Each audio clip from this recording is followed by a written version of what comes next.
কাঁপানো শীতে ঘুরতে যতটাই কষ্ট লাগে তার থেকে বেশি লাগে আনন্দ। আর আজকে আমরা যাচ্ছি জয়পুর জঙ্গলের উদ্দেশ্যে। আমি অনেকবারই গেছি জয়পুর জঙ্গল, কিন্তু এই ট্রাভেলটা সম্পূর্ণ আলাদা হতে চলেছে, কারণ জয়পুর জঙ্গলের রহস্য আমরা খুঁজে পেয়েছি। আর তোমরা এই জয়পুর জঙ্গলে আসলে কি দেখতে পাবে এই ভিডিওতে আগে দেখে নাও। Hey guys, welcome back to my channel Robin পাল। তো কেমন আছো তোমরা? আজকের ভিডিওটা অবশ্যই টাইটেল যেটা দেখতে পাচ্ছ, হ্যাঁ, জয়পুর জঙ্গলের রহস্য আজকে বলতে চলেছি। জয়পুর জঙ্গল এবং পর্বত রিসর্ট অবশ্যই সব কিছু শেয়ার করব। অনেক ভিডিও করেছি, আমাদের তৎকালীন প্ল্যান হয়ে যায়। আর এখন আছি জাস্ট এই যে এটা হচ্ছে বাঁকুড়া রোড, জয়পুর জঙ্গলের রোড যাচ্ছে, এদিক দিয়ে আরামবাগ, এই যে আরামবাগ দিয়ে এসেছি। আর অবশ্যই সমস্ত রোড ডিটেলস, জয়পুর জঙ্গলের রহস্য সমস্ত কিছু এই ভিডিওর মধ্যে থাকছে। পুরো ভিডিওটা দেখো এবং সাবস্ক্রাইব করতে বলো না, সাবস্ক্রাইব করবে না লেটেস্ট ভিডিও পাওয়ার জন্য। আমাদের বাড়ি থেকে জয়পুর জঙ্গল যেতে গেলে যে পথ আমরা ধরি, বাড়ি থেকে আরামবাগ সোজা চলে গেলাম। আরামবাগ থেকে আরামবাগ বাস স্টপ থেকে এগিয়ে গেলে ডান হাতে পড়বে বর্ধমান রোড, না গিয়ে বাঁ হাত ধরে পোলটা টপকে ডান হাত ধরলেই পুরো সোজা যাবে কোতলপুর নেতাজি মোড়। নেতাজি মোড় থেকে 21 কিমি গেলেই জয়পুর জঙ্গল পেয়ে যাবে। তো এখন আমরা আসি জয়পুর জঙ্গলের ঠিক শুরুতে, মানে এই যে এখান থেকে জয়পুর জঙ্গল। আর এইখানে লেখাটা তোমরা দেখতে পাচ্ছ যে লেখা আছে সবুজের যত্ন নিন, পরিবেশ দূষণ রুখে দিন। কিন্তু ব্যাপারটা হচ্ছে কি, এইখানে বিশাল গাছ কাটা হচ্ছে। কেন? আমরা কই সবুজের যত্ন নিচ্ছি, আর লেখার পরিপ্রেক্ষিতে কাজ হচ্ছে না, এখানে গাছ কাটা হচ্ছে, এইদিকেও গাছ কাটা হচ্ছে। ঠিক আছে,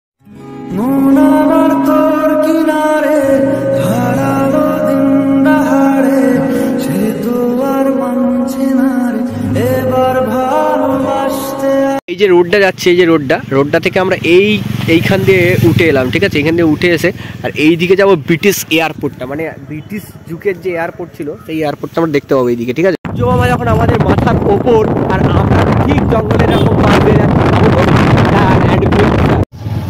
মানে এরকম রুট, এরকম ট্রাভেল মানে জাস্ট অসাধারণ। কখনো বা পিচ রাস্তা, কখনো বা দেখো এইখানে উই পোকার ঝিপি। ও ভাই, মানে জাস্ট অসাধারণ লেভেলের লাগছে। আর ঘন জঙ্গল দুই পাশারে, আর আমরা জাস্ট যাচ্ছি। ভাই কি নেই, মানে দেখতে পাচ্ছি না এরকম কিছু নেই, মানে জঙ্গল একটা, মানে শালবনের জঙ্গল, তার মধ্যে আবার বড় বড় উই পোকার ঝিপি, মানে সেই কি বলবো, জাস্ট অসাধারণ। আর সূর্য বাবা পায় অস্ত যাবো আমরা এখনো পর্যন্ত এয়ারপোর্টের সন্ধান পাই। মানে আমরা প্রায় ব্রিটিশ যে এয়ারপোর্ট তার কাছাকাছি। আর সত্যি কথা বলতে কি, একটা গাছ ছমছম ব্যাপার এর মধ্যে। মানে একটু জঙ্গল সাফারি করলাম, জাস্ট পথটা হচ্ছে এই দিক দিয়ে। আর এইটা হচ্ছে পুরোটা নাকি মানে ব্রিটিশদের আমলে এখানে আর কি এয়ারপোর্টটা ছিল। আর সব থেকে বড় কথা হচ্ছে কি, মানে আমরা যে জঙ্গল সাফারিটা করলাম, একটা গাছ ছমছমে সাফারি করলাম। ঠিক আছে, অসাধারণ লাগলো।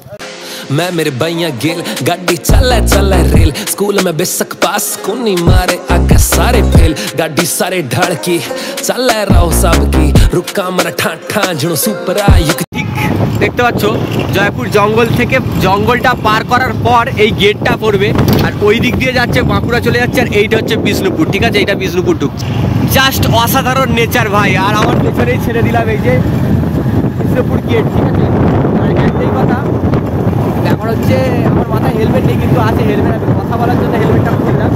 আর সত্যি কথা বলতে গেলে অসাধারণ এই যে তাৎক্ষণিক প্ল্যান চেঞ্জ করা।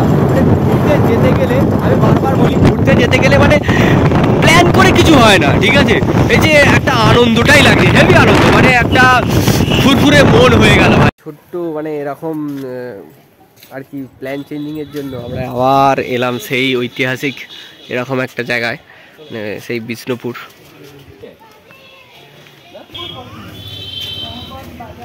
ছোট করে দেখাচ্ছি। ঠিক আছে, এটা হচ্ছে যে জোর বাংলোর মন্দির। এই যে এটা জোর বাংলোর মন্দির, জাস্ট 4-5টা অ্যাম্বিশন দেখে নাও, এরকম আছে।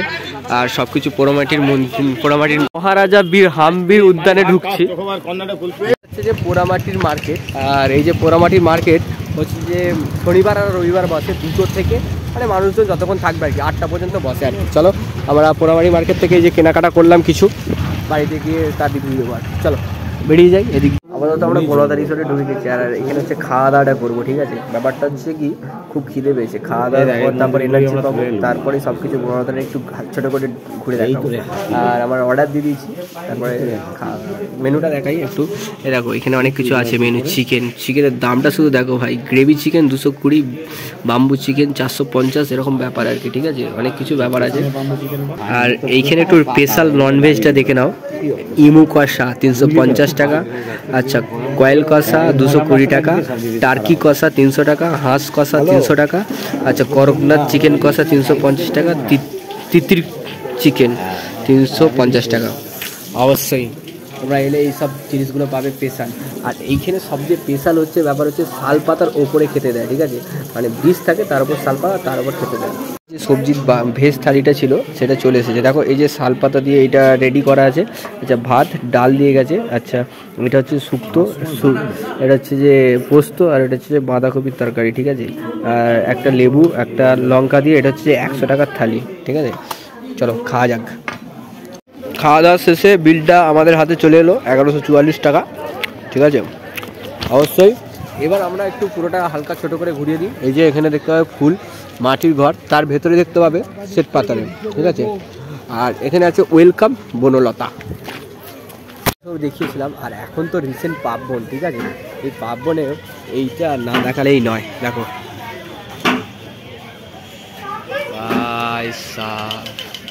ঢেকিতে চাল গড়ানো হচ্ছে, আর ওইদিকে পিঠে তৈরি হচ্ছে। ঢেকিতে চাল করানো হচ্ছে, আর ওইখানে দেখো পাটিসাপটা পিঠে হচ্ছে, পাটিসাপটা পিঠে হচ্ছে ওইখানে। অসাধারণ অ্যাম্বিয়েন্সটা, জাস্ট অসাধারণ, জাস্ট ফাটাফাটি। সূর্য ডুবে গেছে, আর এইখান থেকে এই পুরো অ্যাম্বিয়েন্সটা দেখো। আর আজকের ভিডিওটা শেষ করতে হয়, অবশ্যই ভিডিওটা ভালো লাগলে লাইক কমেন্ট শেয়ার করো, সাবস্ক্রাইব করতে ভুলো না অবশ্যই। চলো আবার একটু নতুন বিষয়ে দেখা হচ্ছে, ভালো করে সবাইকে ভালো রেখো, জয় হিন্দ দোস্ত।